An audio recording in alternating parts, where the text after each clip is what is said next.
अस्सलाम वालेकुम। आज का हमारा प्रोग्राम है तख्ते सुलेमान और ये हमारे गद्दे तैयार हो गए। ये हमारा स्क्वाड है। ये हमारा स्क्वाड है। ये तौला साहब हाउ आर यू? जुमा, बिलाल, अमीर साहब एंड अबीब। और हमारे स्क्वाड में दो गद्दे हैं, इमरान, गुलशन साहब और ये गद्दों के साथ एक हमारा साथी।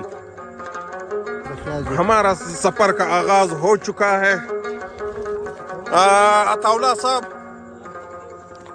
क्या कहोगे इस बारे में, इस ट्रिप के बारे में? ये ट्रिप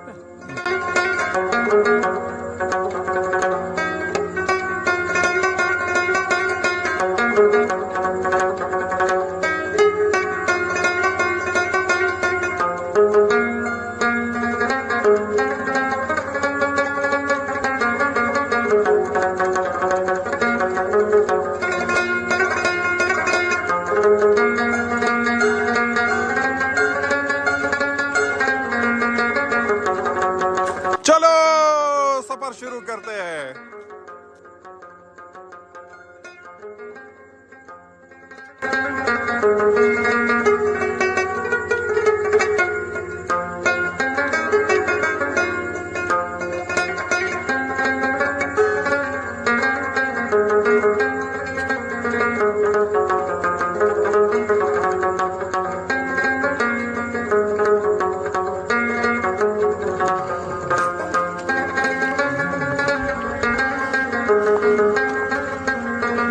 तौला साहब किधर आए हो सर? कहाँ पे? somewhere on earth. Somewhere on earth. ده يتغلو ये ऊपर की बात नहीं।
फाइनली हिले पहाड़ को टॉप पे पहुंच गए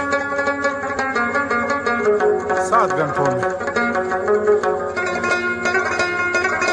एंजॉय करें मेरे साथ, देखिए, फॉलो कीजिए।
है